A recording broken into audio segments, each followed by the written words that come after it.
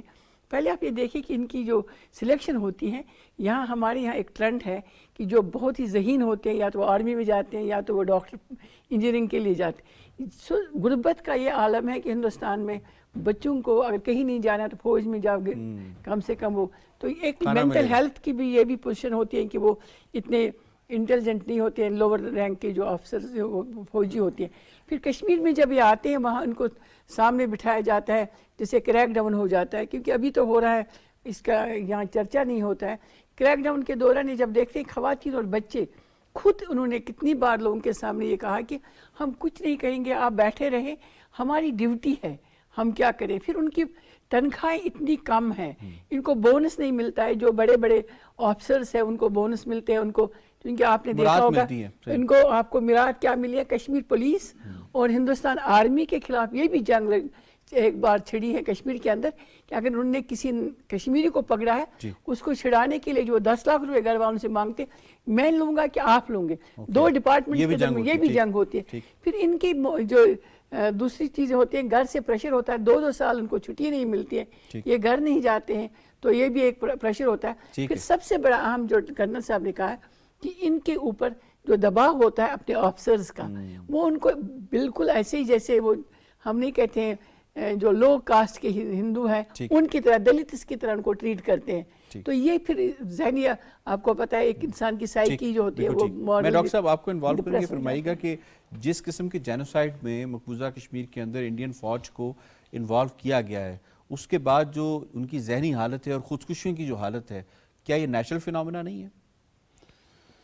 بجا فرمایا آپ نے، نیچرل فنامنا بھی ہے، لیکن اس کے ساتھ ساتھ میری اس کے اوپر ایک رائے ہے کہ جب آپ کسی سولجر کو اپنی اکیڈمی میں ٹریننگ دلاتے ہو اور آپ اس کو یہ کہتے ہو کہ آپ نے اس مخصوص خطہ کے اندر بدترین انسانی حقوق کی خلاف ورزیاں کرنے ہیں، جی آپ نے خواتین کی بے حرمتی کرنی ہے، آپ نے بچوں کو ذبح کر دینا ہے، آپ نے نوجوانوں کو جس حد تک ہو سکا جا کے ان کو نقصان دینا ہے، اور ان کو بائی آل مینز آپ کو پتہ ہے کہ جو کچھ ہوتا رہا مقبوضہ کشمیر کے اندر خصوصاً اور عام انڈیا کے اندر بلا عموم میں یہ بات کر سکتا ہوں کہ ان کو بنیادی طور پہ جو ٹریننگ ہے یہاں فقدان ہے.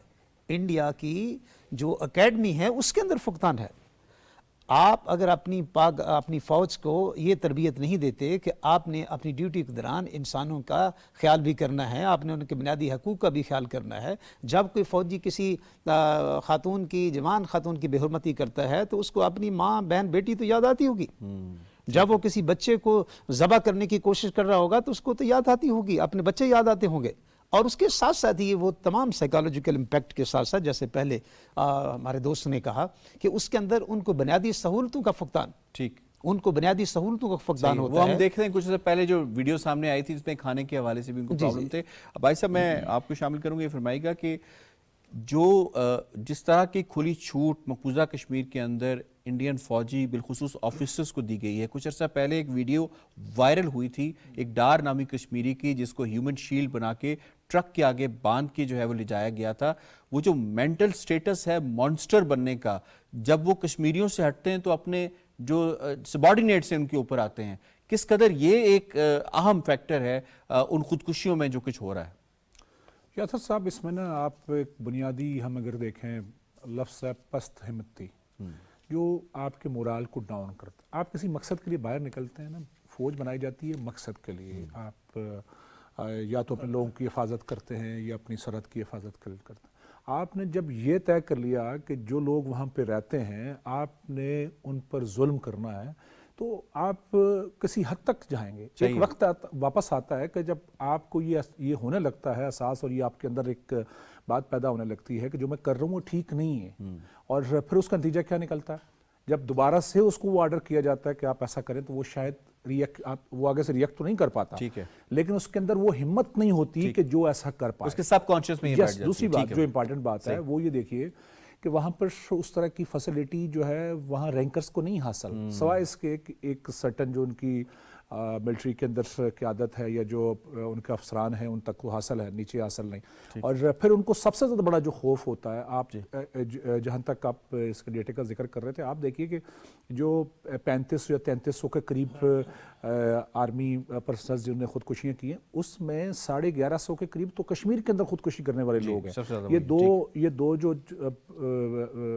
جنہوں نے مختلف ریاستوں کے اندر خودکشی کی, آپ اگر تجزیہ دیکھیں ایک لحاظ سے تو ان کی تینوں جو فورسز ہیں چاہے زمینی ہے اس کے اندر سب سے زیادہ خودکشیاں ہوئیں, اس کے بعد فضائیہ میں اور اس کے بعد نیوی میں ہوئی ہیں. اور تیسری اس کے اندر امپارٹنٹ بات, جس طرح انہوں نے 50,000 کے قریب کہا کہ جو لوگ ریٹائرمنٹ یا ریزائن کر گئے, سر وہ آپ اگر مجموعی ڈیٹے کو اگر تجزیہ کریں تو وہ جس میں چاہے وہ 47,000 یا 48,000 50,000 قریب یہ ڈیٹا ہے, اس میں بیشتر لوگ فوج چھوڑ کے بھاگ گئے, بگوڑے ہو گئے. بگوڑے ہو گئے. اور یہ وہ ایک خوف, تو یہ اسٹیٹ آف افیئرز نہ لڑنے کا, انڈین آرم فورسز کے یہ زمین پہ یہ نہ لڑنے کا ہے, یہ خوف جو ہے زمین پہ نہ لڑنے کا ہے. یہ نہیں ہے کہ وہاں پہ صرف ایک ہی سائڈ دیکھی جاتی ہے, وہاں زمین پر نہ لڑنے کا, ان کو ہیوملیٹ افسران کی جانب سے جو کیا جاتا ہے وہ ہے, یہ نتیجہ ہے اور تمام مظالم کا جو یہ کر رہے تھے. I have to wind up جی, مجھے شکریہ ادا کرنا ہے اپنے تمام مہمانوں کا. آج موضوعات کے حوالے سے تجزیہ آپ نے ملاحظہ کیا. پروگرام کشمیر میگزین سے اتنا ہی. یاسر رحمان کو دیجیے اجازت. اللہ نے کے بعد.